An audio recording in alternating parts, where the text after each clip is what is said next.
Depuis quelques années, je travaille pour Uber Eats pendant les vacances d'hiver. L'université nous laisse un mois entier de congé et Uber Eats est le travail le plus simple à faire sans avoir à passer par des entretiens d'embauche et tout ce genre de choses. En plus, je ne travaillais pas pendant l'année scolaire, donc c'était quelque chose de facile à reprendre pendant les fêtes. Cela s'est passé quelques semaines avant Noël. Ce soir-là, il neigeait beaucoup, mais je ne pouvais vraiment pas me permettre de faire le difficile sur les jours de travail, car j'avais seulement un temps limité pour gagner suffisamment d'argent afin de tenir jusqu'aux prochaines vacances. J'avais emprunté la camionnette de mon père et j'avais commencé à conduire. La neige devait avoir gardé beaucoup d'autres conducteurs à la maison, car je recevais des commandes toute la soirée, et des grosses en plus, celles qui payent bien. J'avais déjà travaillé pendant au moins 3 heures quand une commande est arrivée pour récupérer une commande dans un restaurant avec service au volant. La maison était à environ 20 minutes de moi, mais le pourboire et tout le reste étaient vraiment intéressants.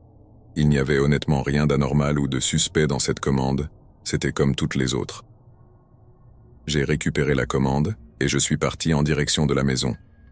En regardant rapidement la carte, il semblait que la maison se trouvait dans un quartier assez chic de l'autre côté du département. J'étais déjà passé dans cette zone mais sans vraiment rentrer dans les quartiers. À ce moment-là, il était 11 heures du soir, et une bonne couche de neige s'était accumulée sur les routes.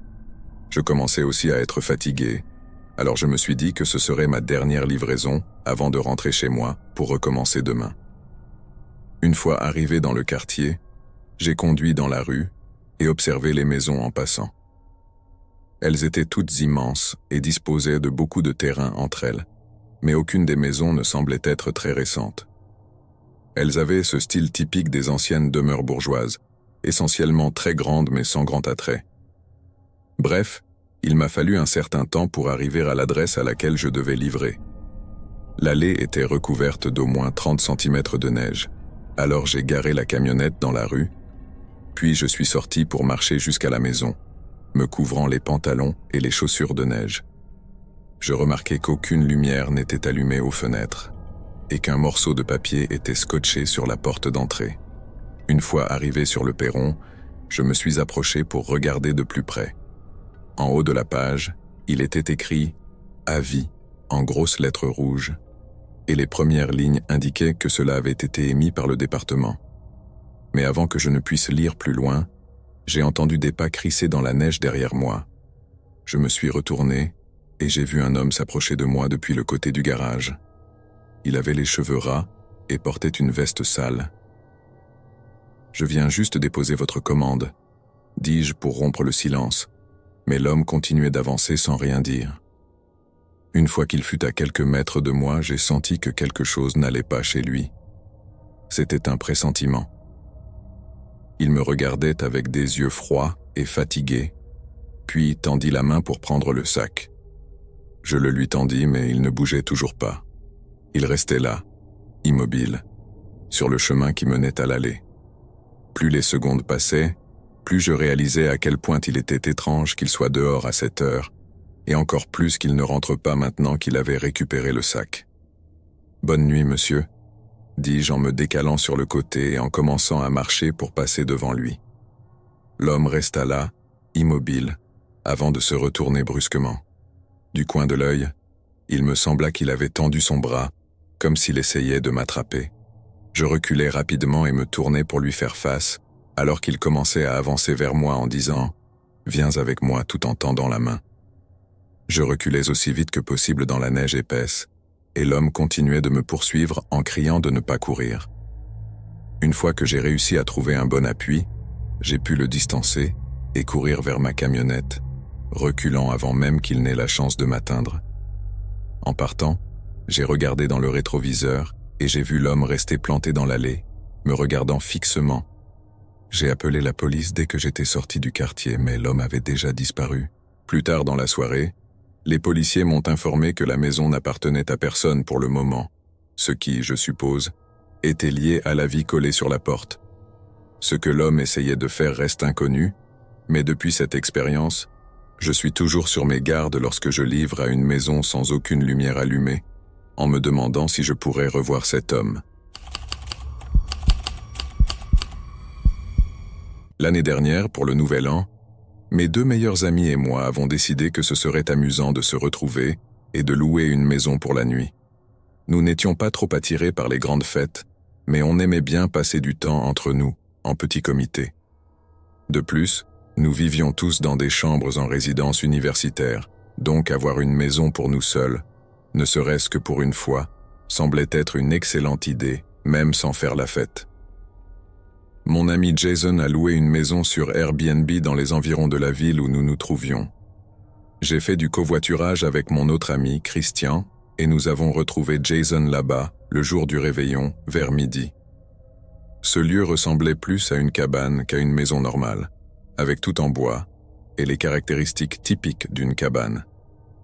Il y avait d'autres maisons du même genre autour, mais elles étaient suffisamment espacées pour que l'on ait l'impression d'être seul dans les environs. L'intérieur n'était pas génial, mais comme c'était l'un des endroits les moins chers disponibles, nous ne nous attendions pas à un luxe incroyable. Nous avons passé la journée à discuter dans le salon et vers 18h, Christian est sorti pour aller chercher des snacks et des boissons. Pendant ce temps, Jason et moi étions toujours dans le salon quand quelqu'un a frappé à la porte. Nous nous sommes regardés, surpris, sachant qu'il était vraiment étrange que quelqu'un vienne frapper à la porte d'un Airbnb dans un endroit aussi isolé. Je me suis levé pour regarder par le Judas et j'ai vu un homme debout sur le seuil. J'ai remarqué que la porte avait un de ses verrous en métal. Alors je l'ai fermée et j'ai entrouvert la porte juste assez pour le voir.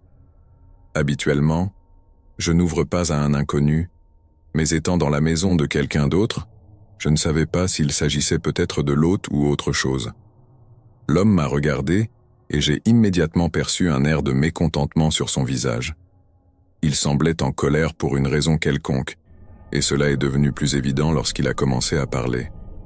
D'un ton désagréable et autoritaire, il nous a dit que nous devions faire attention à ne pas faire de bruit ce soir-là et à ne pas déranger tout le quartier.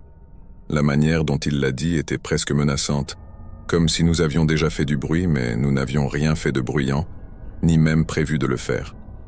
De plus, toutes les maisons étaient si éloignées les unes des autres qu'il était impossible qu'il entende quoi que ce soit, à moins qu'on ne fasse exploser des feux d'artifice ou quelque chose du genre. Je n'avais pas envie de discuter, alors je me suis contenté de répondre « D'accord » et j'ai refermé la porte sur lui. Mais à peine une seconde plus tard, il a frappé à nouveau avec force. Cette fois, je l'ai ignoré, échangeant un regard avec Jason, comme pour dire que ce type était complètement cinglé. Nous l'avons entendu partir après un moment et quand Christian est revenu, nous lui avons raconté l'incident. Il avait du mal à nous croire. Les 3 heures suivantes ont passé rapidement alors que nous regardions un film et jouions à des jeux sur la Switch de Jason. Puis, un peu avant minuit, nous avons entendu un bruit à l'extérieur. Cela ressemblait à quelqu'un qui faisait tomber quelque chose au sol et quelques secondes plus tard, un bruit perçant de verre brisé est venu de juste devant la porte.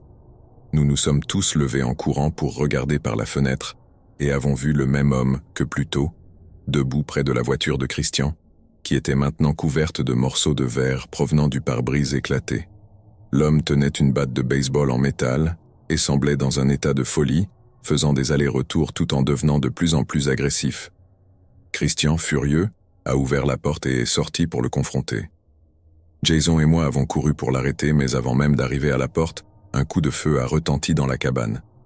Je me suis figé, réalisant ce qui venait probablement de se passer, mais c'était presque un miracle lorsque j'ai vu Christian revenir en courant à l'intérieur et verrouiller la porte derrière lui. Quelques autres coups de feu ont suivi, touchant le côté de la cabane, puis l'homme a commencé à frapper la porte d'entrée avec la batte. Et tout aussi soudainement que cela avait commencé, l'homme s'est enfui. Après une enquête, il s'est avéré qu'il n'était même pas un voisin de l'Airbnb. Personne ne semble savoir qui il était, où il habitait, ou même pourquoi il a soudainement perdu la tête. Ce fut simplement une rencontre incroyablement dangereuse et imprévisible qui a failli nous coûter la vie. C'était juste l'hiver dernier, début février, et je conduisais pour ma prochaine commande sur Kijiji Express. J'étais un peu fatigué, car cela faisait déjà 4 heures que je conduisais, et il était presque minuit.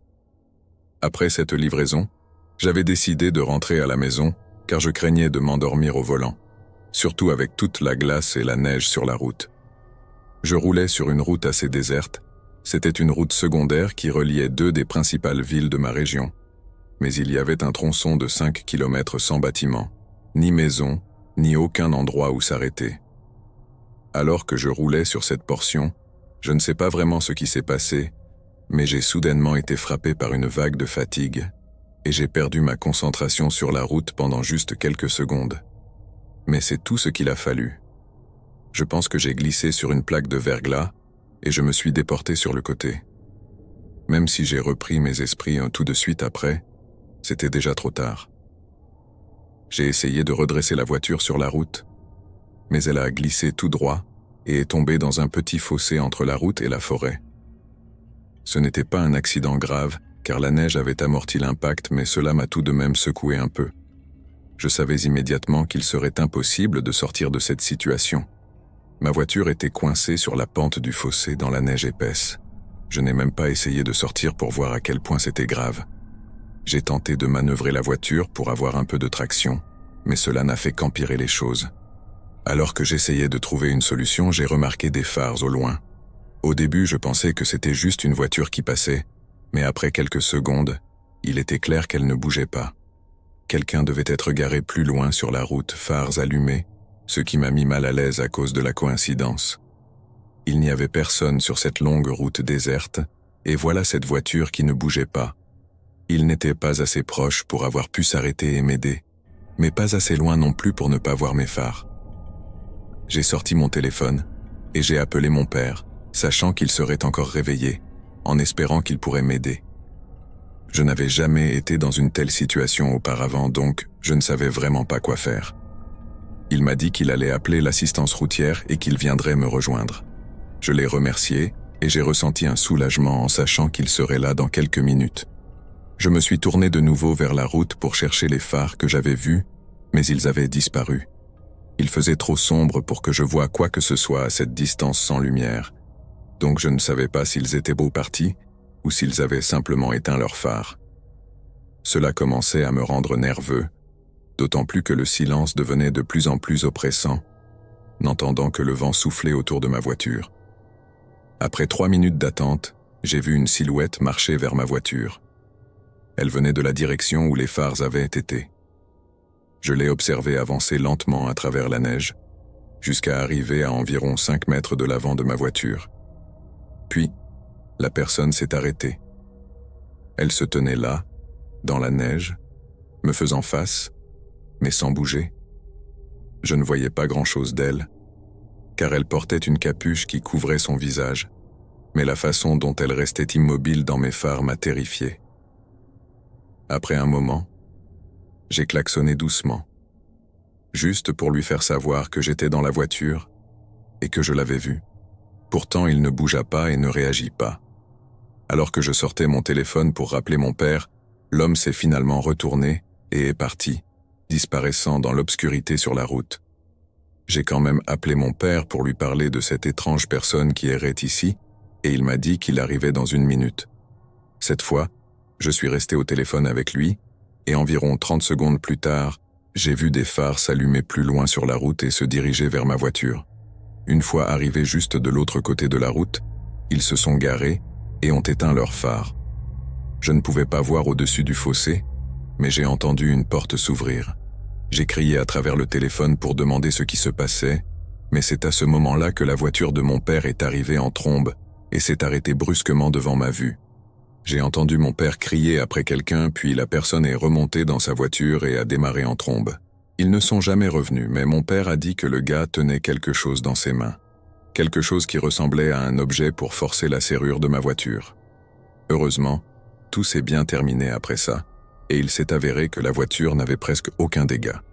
Je ne sais pas ce qui allait se passer cette nuit-là, mais je sais que j'ai vraiment eu de la chance de ne jamais le découvrir.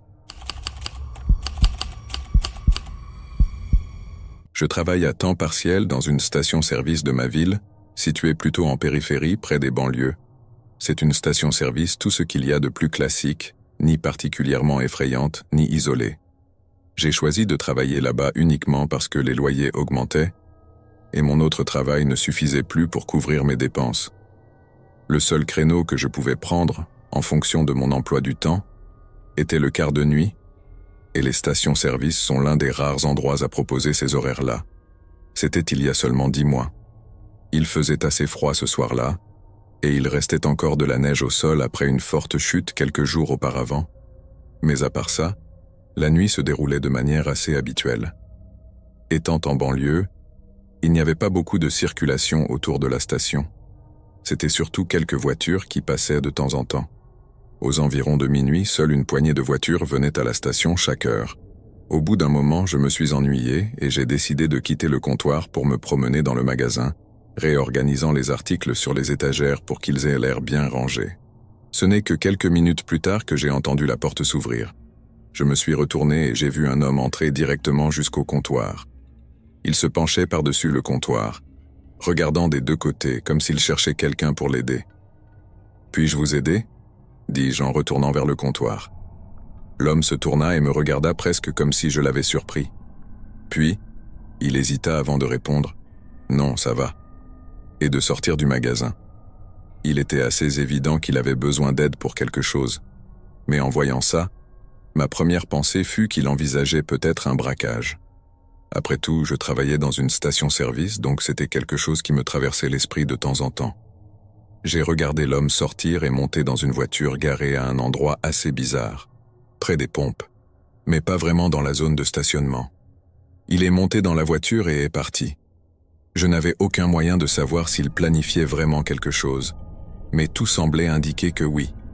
Je me suis dit que peut-être le fait que je sois derrière lui quand il est entré, et non au comptoir, l'avait perturbé, et que cela avait suffi à le dissuader.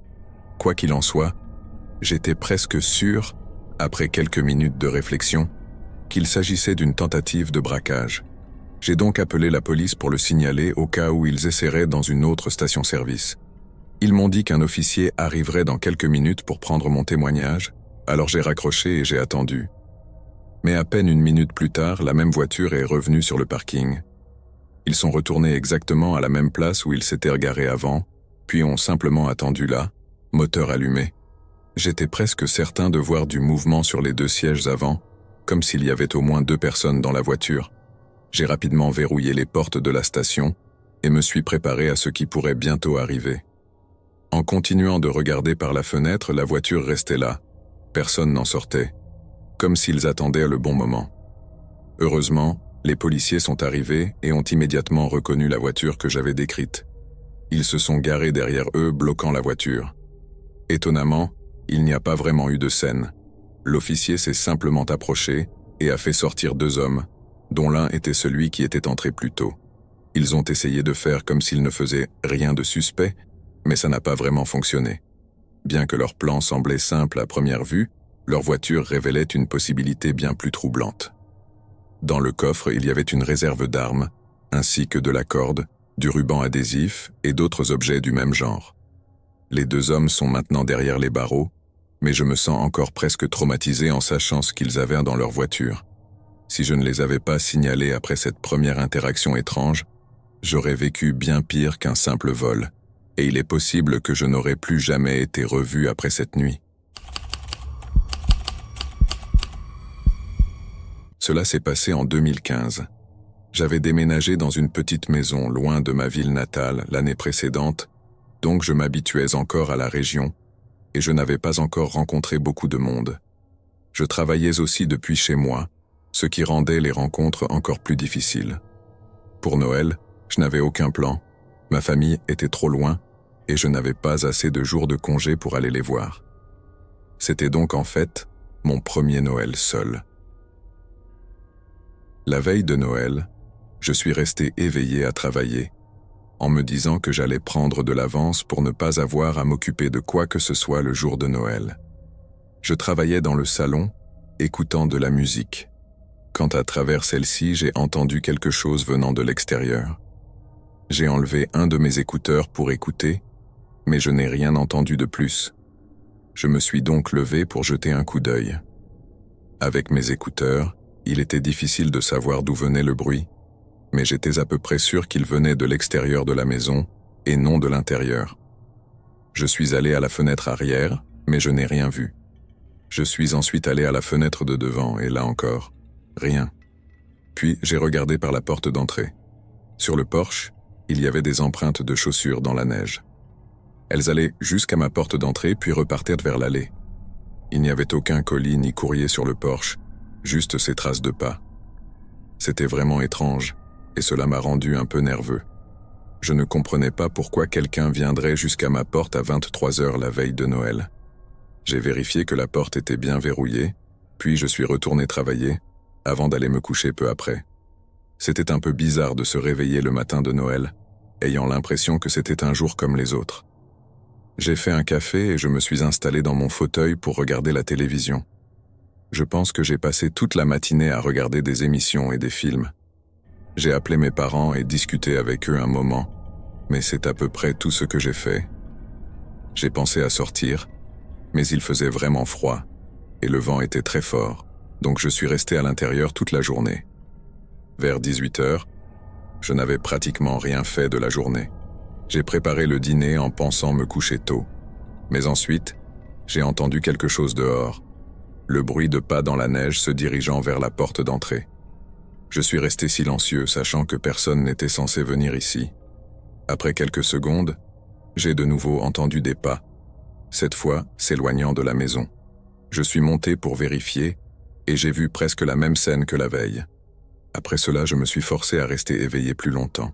Je suis resté vigilant jusqu'à probablement 10 heures du soir, avant de finalement m'endormir sur le canapé. Je me souviens avoir essayé de rester éveillé, mais je ne prévoyais pas de m'endormir là. Quand je me suis réveillé, la télé était toujours allumée et diffusait des lumières dans toute la pièce sombre. Je me suis levé et j'ai éteint l'écran avant de me diriger vers ma chambre.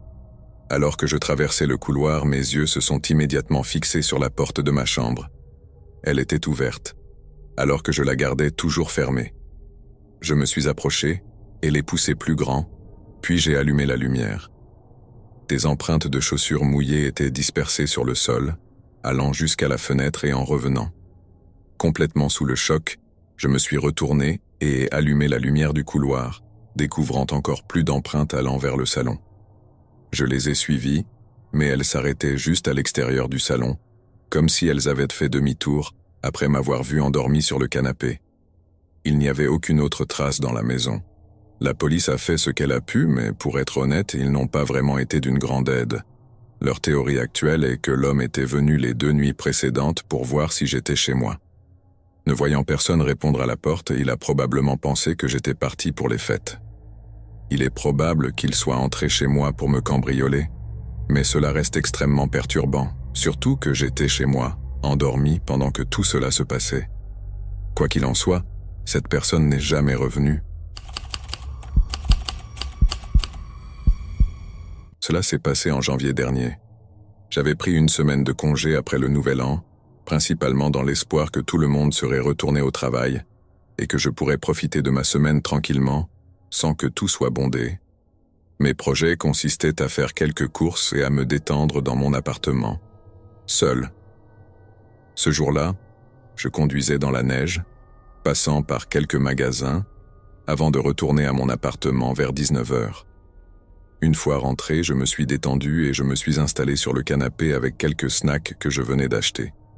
Je regardais la télévision et, à force de me détendre, je commençais même à somnoler après une longue journée à l'extérieur.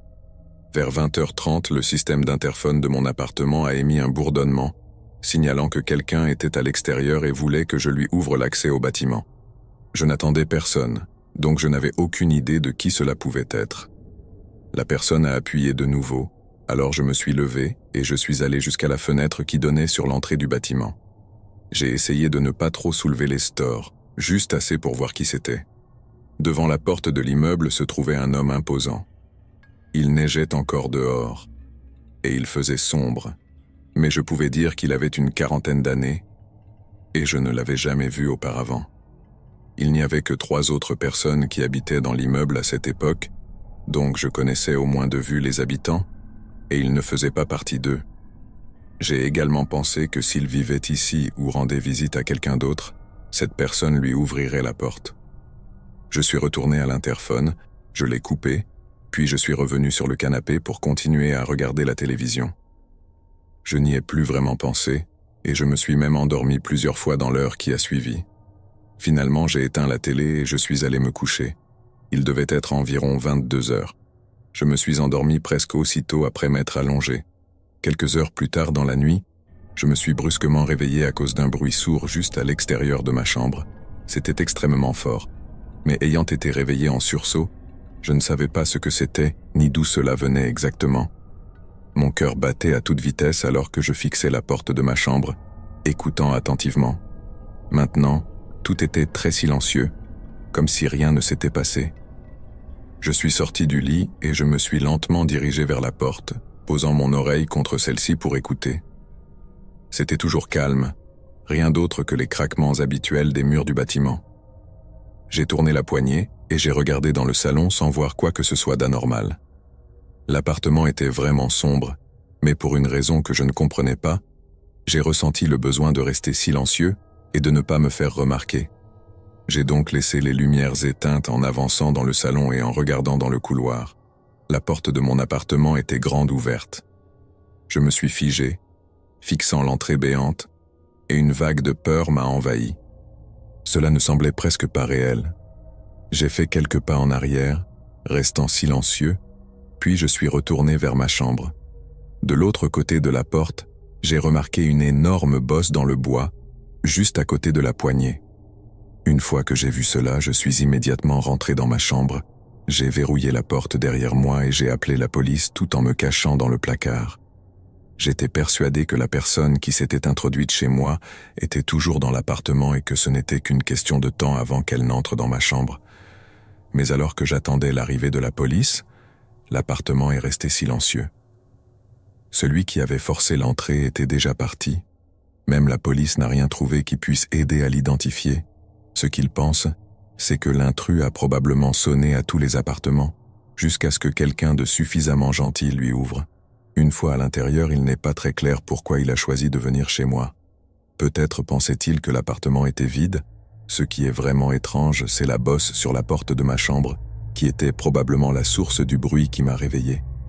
Mais il n'y avait qu'un seul coup, ce qui ne ressemblait pas à une véritable tentative de forcer la porte, mais plutôt à un geste de frustration avant de partir. Je vis toujours dans le même appartement, et rien d'autre ne s'est produit depuis. Qui c'était et ce qu'il voulait restent inconnus. L'année dernière, mon colocataire a quitté la maison que nous louions ensemble depuis 4 ans. À ce moment-là, nous avions tous les deux décroché de meilleurs emplois et gagnions plus, et la maison que nous avions n'était pas la meilleure, donc il était évident que l'un de nous finirait par déménager pour prendre un logement à lui. Après son départ, j'ai pu utiliser plus d'espace dans la maison, et j'ai décidé d'y rester encore 1 ou 2 années. C'est pendant cette période, début décembre, que notre région a traversé une semaine de violentes tempêtes de neige. Le bureau où je travaillais nous a permis de travailler à domicile pendant quelques jours, si nous le souhaitions. Évidemment, j'ai sauté sur l'occasion. J'ai utilisé la chambre de mon ancien colocataire comme bureau et je travaillais toute la journée. Mais à un moment donné, pendant que je travaillais, quelqu'un a frappé à la porte d'entrée. Je suis sorti de la pièce pour voir qui c'était. Sur le porche se tenait un homme portant une épaisse veste d'hiver. Il n'avait pas l'air d'un ouvrier ou d'un livreur, juste un type ordinaire. J'ai ouvert la porte, étant aussitôt frappé par un souffle de neige et de vent. « Comment puis-je vous aider ?» demandai-je. L'homme m'a souri et s'est excusé de me déranger, puis il m'a expliqué sa situation. Il m'a dit que sa voiture était coincée dans la neige, juste au bord de la route à côté de chez moi, et qu'il n'avait pas de téléphone sur lui. Il m'a donc demandé s'il pouvait emprunter le mien. Évidemment, méfiant, je lui ai dit de me laisser 1 minute, puis j'ai fermé la porte et suis allé de l'autre côté de la maison. J'ai regardé par la fenêtre qui donnait sur la route où il disait être bloqué. Effectivement, il y avait un petit SUV qui semblait avoir glissé contre le trottoir et s'était coincé dans un amas de neige. Maintenant que j'étais presque sûr qu'il ne mentait pas, j'ai pris une veste et mis mes chaussures, puis je suis retourné à la porte. J'étais encore un peu méfiant, alors je suis resté sur le porche pendant qu'il utilisait mon téléphone pour appeler son frère. Ainsi, s'il tentait de partir avec, je pourrais le suivre ou l'empêcher de fuir. Après un bref appel, l'homme m'a rendu mon téléphone, m'a remercié, puis est parti. Je suis rentré et j'ai vérifié par la fenêtre, le voyant remonter dans sa voiture. Pensant que tout était réglé, je suis retourné travailler. Vers 19h, j'ai estimé avoir fait assez de travail pour la journée et j'ai décidé de prendre le reste de la soirée. C'est alors que je me suis rappelé l'homme dans sa voiture et j'ai voulu vérifier si tout allait bien. J'ai été surpris de voir que la voiture était encore là et que je pouvais voir l'homme bouger à l'intérieur. Cela faisait presque 3 heures maintenant, ce qui m'a fait me demander pourquoi il était encore là. Peut-être qu'il attendait que son frère finisse son travail pour venir le chercher. Je ne savais pas trop, mais je suis allé à la cuisine et préparé le dîner, puis je me suis installé sur le canapé pour regarder la télévision. Je suis resté éveillé jusqu'à environ 21h30, puis je suis monté à l'étage pour prendre une douche et me préparer pour aller me coucher. J'ai allumé l'eau et suis entré dans la douche, mais après quelques minutes, un bruit soudain et violent à la porte d'entrée m'a fait sursauter. C'était un martèlement fort et agressif, tellement intense qu'il faisait vibrer les murs. Même depuis l'autre côté de la maison, je pouvais entendre que cela venait de la porte d'entrée. Il frappait sans s'arrêter, et je pouvais aussi entendre la poignée de la porte secouer de manière agressive. C'était un tel déchaînement de bruit que je ne savais pas quoi faire. J'ai éteint la douche et me suis habillé en vitesse, mais en sortant de ma chambre et en marchant dans le couloir, tout s'est arrêté. Le silence total. Plus aucun bruit. Je me suis figé, n'entendant que le vent dehors, et une sensation de malaise s'est installée. Lentement, je suis descendu au rez-de-chaussée et me suis approché de la porte d'entrée. Personne n'était là. Je me suis précipité vers la fenêtre pour vérifier, et j'ai vu que la voiture était toujours là. Mais l'homme n'était plus à l'intérieur. Ne sachant pas quoi penser de tout cela, j'ai appelé la police. Quand ils sont arrivés, ils ont remarqué plusieurs empreintes de chaussures dans la neige, mais elles étaient rapidement recouvertes par la tempête. Cependant, ils ont pris la plaque d'immatriculation de la voiture et trouvé une photo du propriétaire. D'après ce que je pouvais dire, c'était bien l'homme que j'avais aidé sur mon Porsche. Dans les jours qui ont suivi, ils ont attendu qu'il se manifeste, mais, à ma connaissance, il ne l'a jamais fait. C'est vraiment troublant de penser à ce qui aurait pu se passer cette nuit-là, juste devant ma porte. Était-ce cet homme, désespérément en train d'essayer d'entrer pour une raison quelconque, ou bien quelqu'un d'autre, avec des intentions plus malveillantes? La plupart des gens pensent que cet homme fuyait quelqu'un et cherchait de l'aide, mais ce qu'il s'est passé ensuite reste un mystère. Rien n'est vraiment connu de cette nuit-là. Où est cet homme maintenant et de quoi fuyait-il? Ce sont quelques-unes des nombreuses questions auxquelles on ne répondra probablement jamais. C'était une nuit enneigée lorsque je suis arrivé sur le parking de ma station-service. Je travaillais de nuit, de 23h à 7h, et j'étais à ce poste depuis plusieurs mois déjà. Je n'aimais vraiment pas ce travail, mais il était difficile de trouver autre chose, et en raison de certains aspects de ma vie personnelle, les horaires de nuit convenaient le mieux à mon emploi du temps. Malgré tout, j'arrivais fatigué chaque nuit, et j'avais du mal à tenir jusqu'à la fin de chaque service. Je me suis garé devant le bâtiment, à côté de la seule autre voiture sur le parking, celle de mon collègue. Ensuite, je suis entré pour prendre la relève. Il est parti quelques minutes plus tard, et j'étais seul pour le reste de la nuit. Mon manager avait laissé une feuille sur le bureau avec quelques tâches à accomplir, mais en la lisant, je me suis rendu compte qu'il n'y avait pas grand-chose à faire. J'estimais que cela me prendrait tout au plus 1 heure pour tout finir. Alors j'ai décidé de reporter ces tâches autant que possible pour m'occuper quand je commencerais à me sentir vraiment fatigué. Vers minuit, une voiture est entrée dans la station. J'ai jeté un coup d'œil par la fenêtre et vu un vieux SUV garé près d'une des pompes à essence. Avec la neige dehors, peu de gens circulaient, mais voir un client de temps en temps était normal. Je suis retourné à mon téléphone regardant des vidéos, sans vraiment prêter attention pendant une dizaine de minutes, jusqu'à ce que je regarde à nouveau dehors et que je remarque que le SUV était toujours là, près de la pompe. Les phares étaient éteints et les portes fermées, comme s'ils devaient faire le plein, mais il s'était écoulé tellement de temps que cela semblait étrange. Je me suis levé et je me suis approché de la fenêtre, regardant des deux côtés du bâtiment, mais il n'y avait personne dehors. Si la personne était restée dans la voiture, moteur éteint, pendant ces 10 minutes, elle devait être gelée. Il faisait froid, il neigeait et il y avait du vent, alors j'ai commencé à m'inquiéter pour eux. J'ai observé attentivement pendant quelques minutes supplémentaires, guettant un mouvement à travers les vitres sombres ou quelqu'un revenant dans la voiture, mais rien.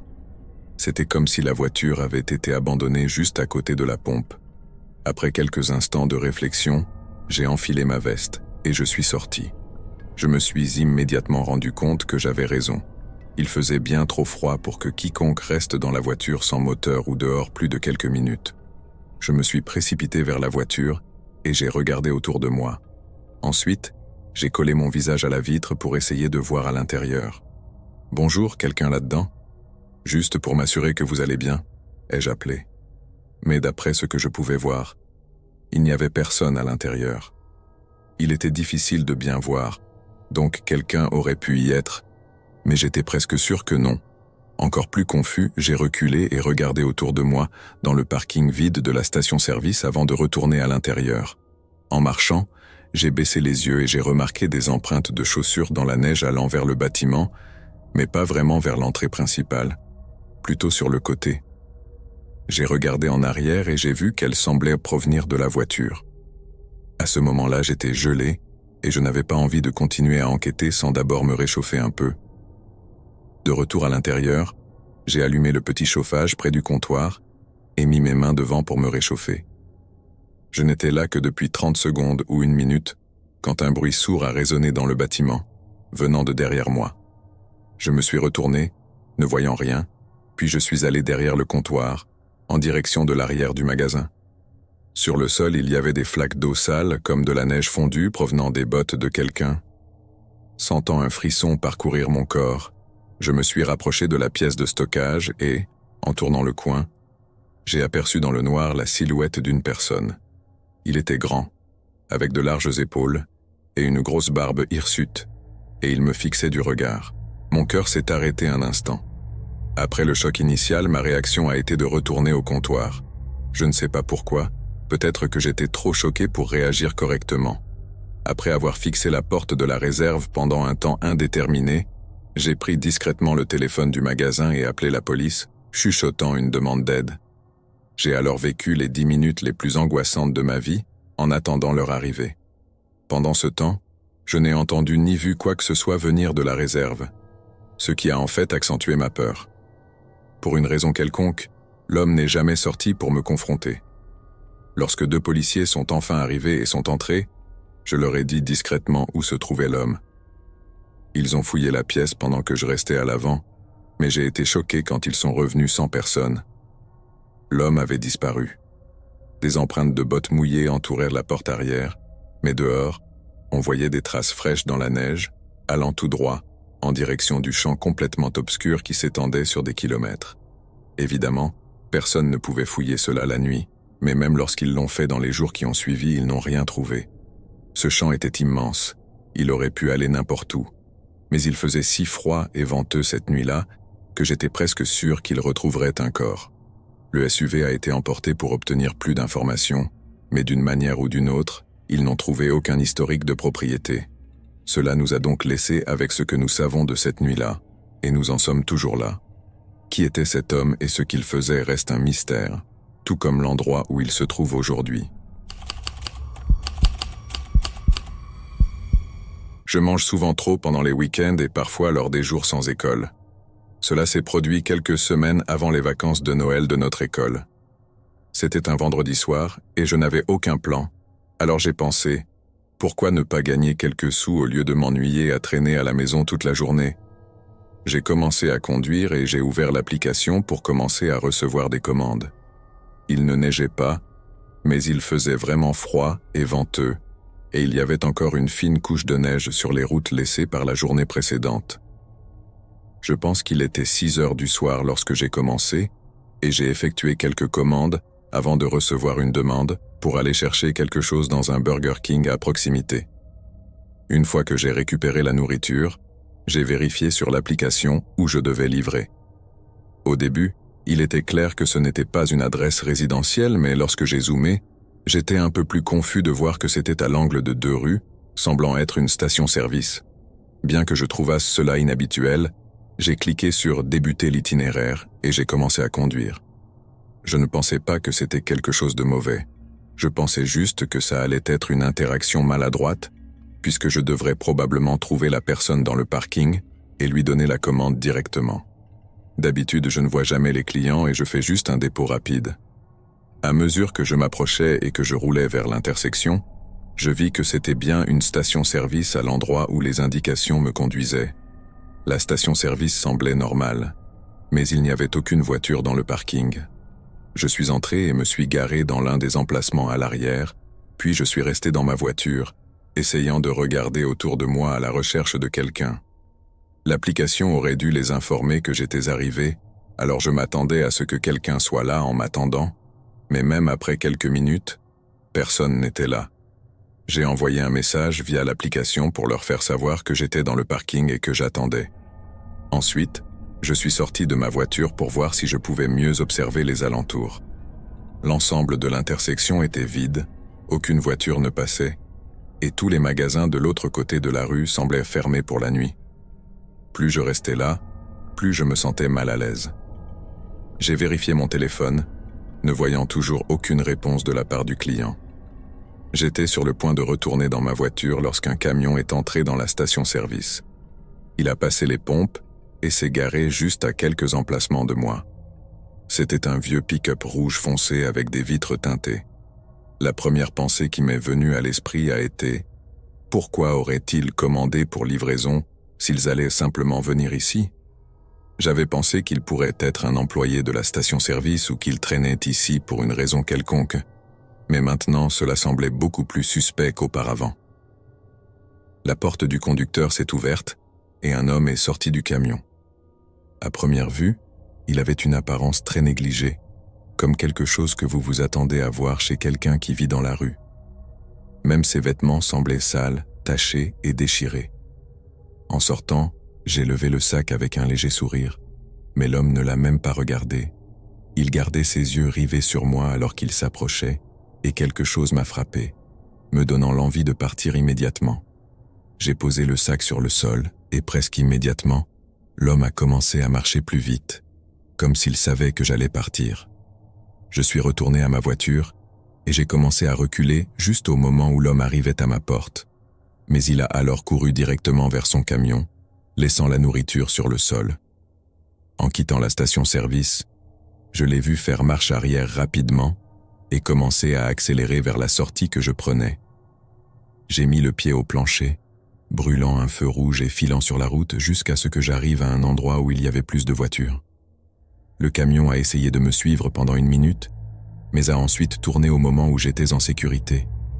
J'ai appelé la police, mais en réalité, il n'y a pas eu beaucoup de suite. Dans le feu de l'action, je n'ai même pas pensé à vérifier le numéro de la plaque d'immatriculation de l'homme, mais en y repensant, je ne suis pas sûr qu'il en ait même eu une. Je ne sais pas ce qu'il faisait, ni ce qui se serait passé si je n'étais pas parti quand je l'ai fait, mais savoir que j'étais si proche de le découvrir est toujours terrifiant.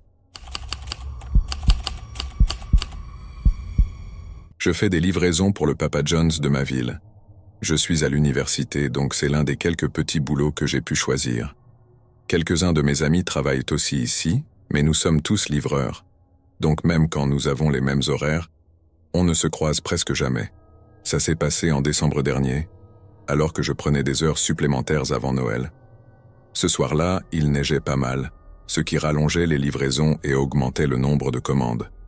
Je ne stressais jamais trop pour le travail, mais devoir enchaîner les courses pendant des heures n'était clairement pas des plus agréables. À 9h30, j'ai récupéré ma prochaine série de commandes et je suis monté dans ma voiture pour activer le GPS. J'avais 2 livraisons à faire et les maisons étaient à 5 minutes l'une de l'autre, mais elles étaient toutes deux assez loin du restaurant, à environ 15 minutes de route, ce qui ressemblait plus à 25 dans ce temps. La première partie du trajet était normale, mais peu à peu, ça m'emmenait vers une zone moins fréquentée de la ville. Les maisons ici étaient plus vieilles, et la plupart des commerces du coin avaient fermé. Personne ne venait jamais ici à moins d'y habiter, car le quartier était vieux et plus aux normes actuelles. Après 20 minutes de route, je suis arrivé dans un quartier et j'ai roulé jusqu'à la première maison. La rue était quasiment vide, pas de voitures garées sur les côtés, et la plupart des maisons avaient l'air inoccupées. Quand je suis arrivé à la première adresse, j'ai garé la voiture dans la rue et suis allé à la porte d'entrée. Un vieil homme sympathique m'a ouvert et a payé pour sa pizza. Ensuite, je suis retourné à la voiture et j'ai entré l'adresse de la prochaine livraison.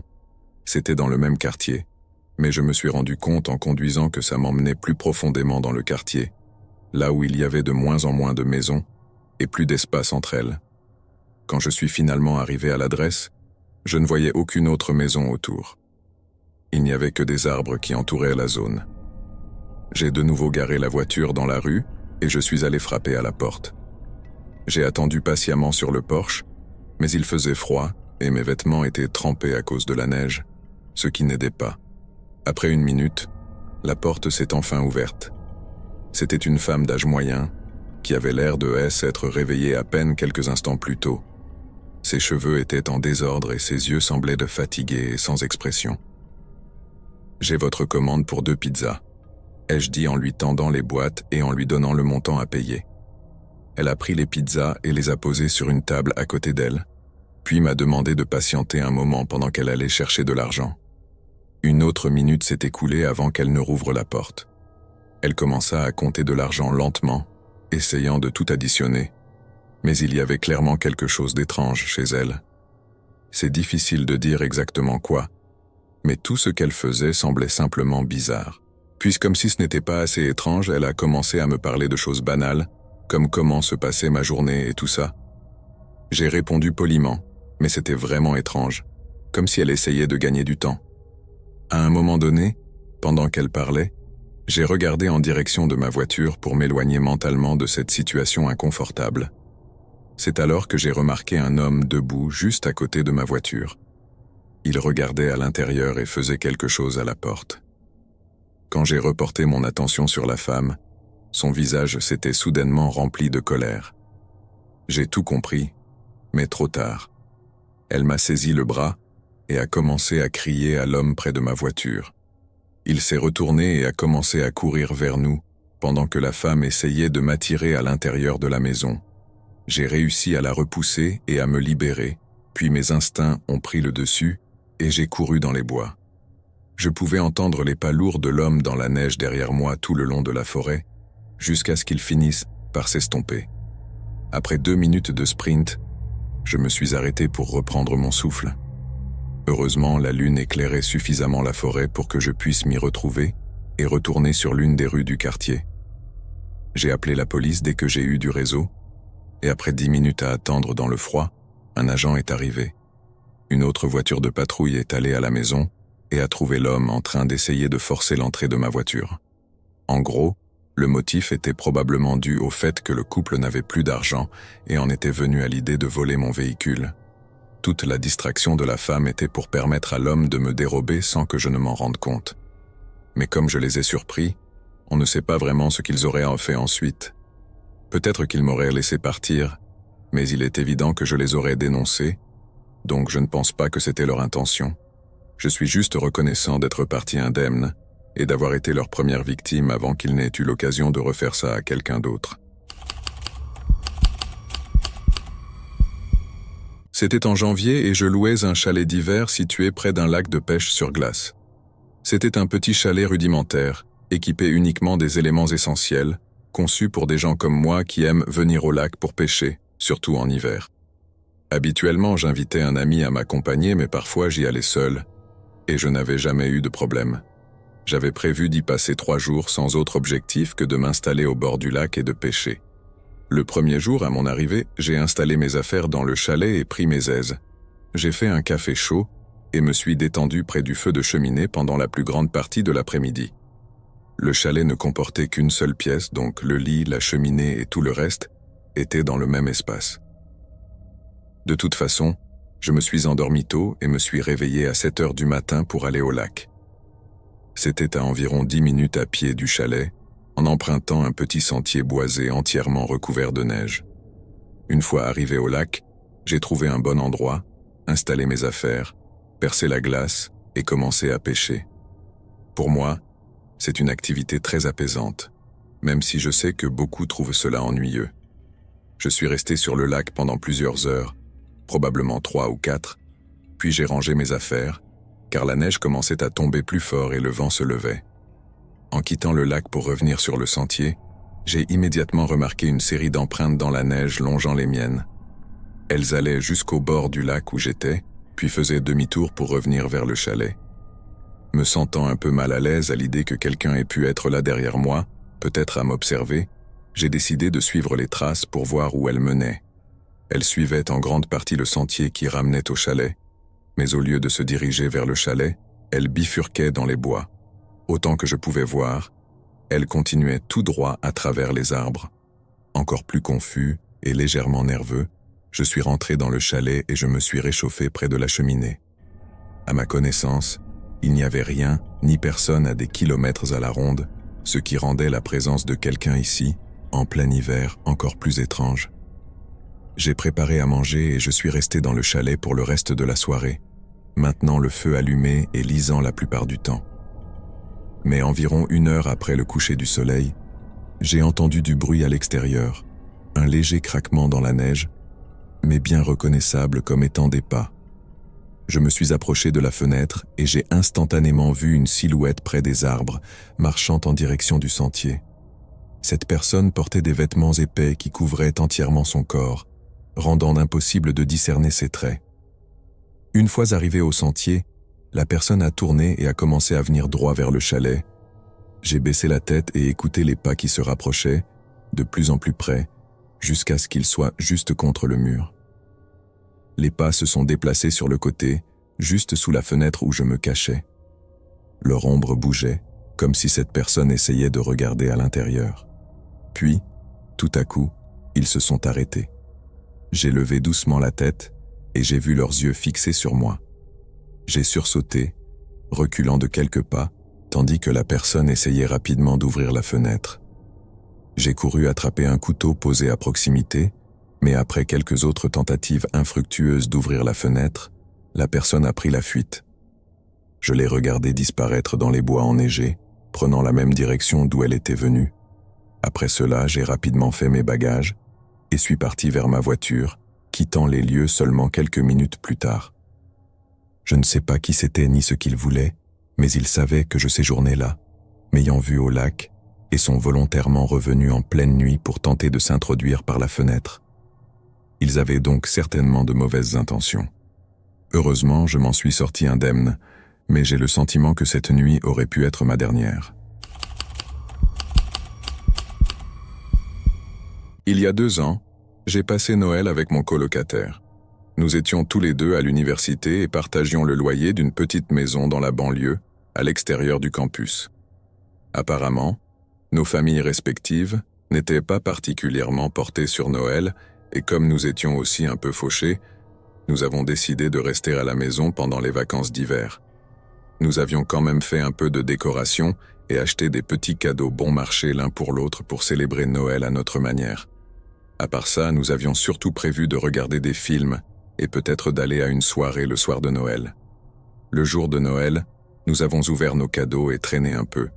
Vers 5 heures, mon colocataire a voulu aller à une soirée près du campus. J'avais prévu d'y aller aussi, mais pour une raison quelconque, j'étais fatigué et je n'avais pas vraiment envie de sortir. Je l'ai encouragé à y aller s'il en avait envie, et il a accepté, partant vers 6 heures. Je suis resté à la maison, grignotant des cochonneries tout en regardant la télé, me relaxant.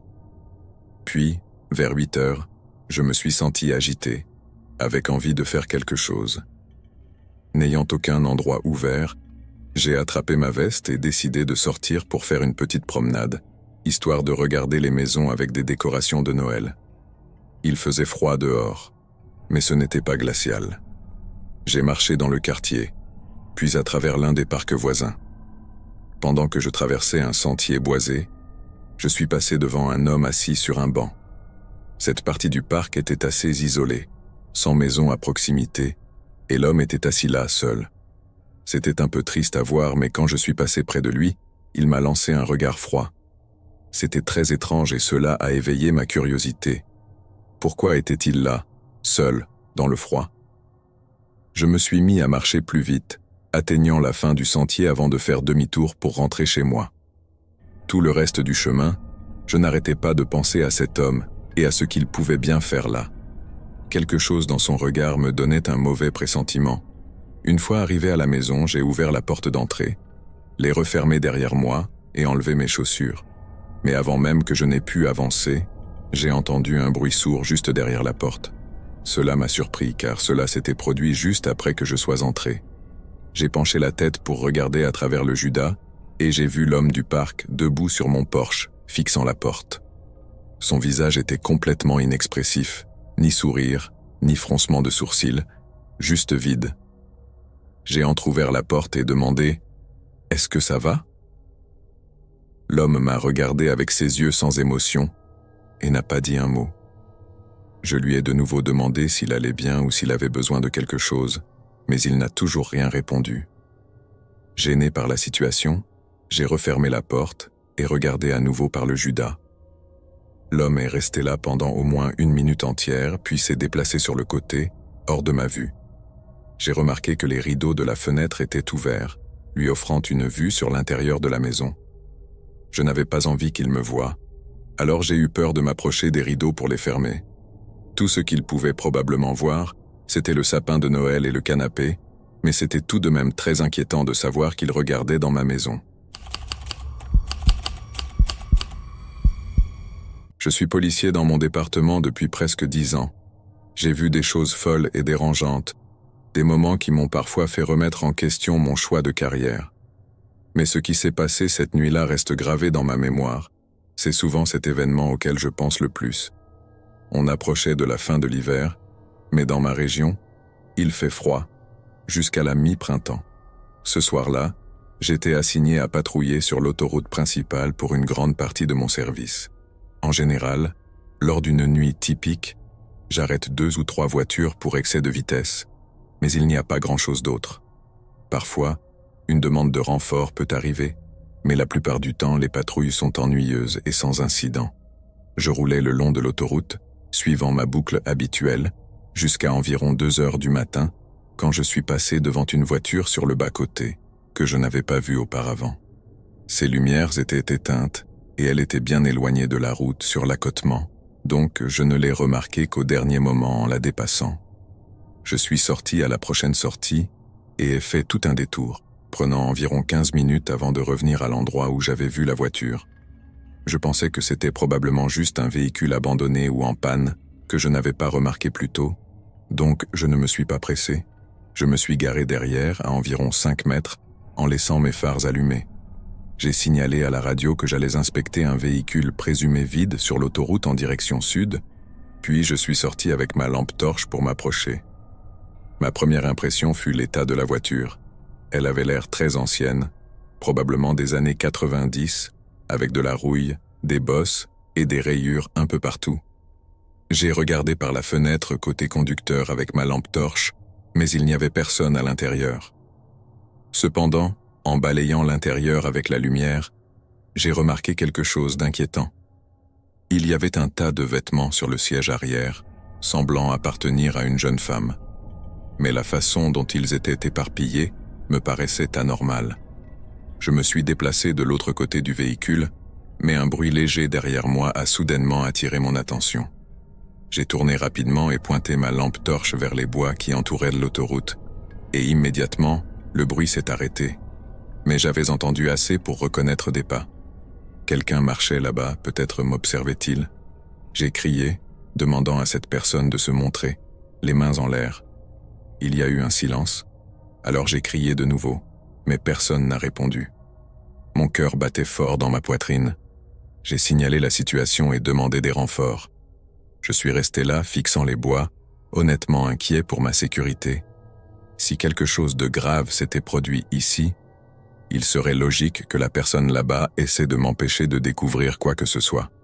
J'ai sorti mon arme de service, avançant derrière la voiture tout en surveillant la lisière des arbres, mais en restant suffisamment couvert. Les 5 minutes suivantes furent terriblement stressantes, mais un autre agent est enfin arrivé sur les lieux. Presque immédiatement, nous avons entendu des pas précipités s'éloignant plus profondément dans les bois. Nous avons immédiatement fouillé le véhicule, et il était clair qu'il se passait quelque chose de grave. Cependant, fouiller les bois en pleine nuit, alors qu'une personne potentiellement dangereuse s'y trouvait, n'était pas une option sûre. Outre des indices de violence, nous avons trouvé un emballage vide de munitions, ce qui signifiait probablement que la personne avait une arme à feu sur elle. Savoir que quelqu'un m'observait tout ce temps, peut-être même me tenant en joue avec une arme, est l'une des sensations les plus troublantes auxquelles je puisse penser. Le lendemain, nous avons pu obtenir plus d'informations et mener une enquête plus approfondie. Cependant, la voiture était impossible à tracer, et bien que des empreintes de chaussures aient été retrouvées dans les bois, elles se sont estompées rapidement, sans donner de direction claire. Ce qui s'est vraiment passé cette nuit-là reste une affaire non résolue, sans aucune piste concernant les suspects ou les victimes, et cela me hante encore aujourd'hui.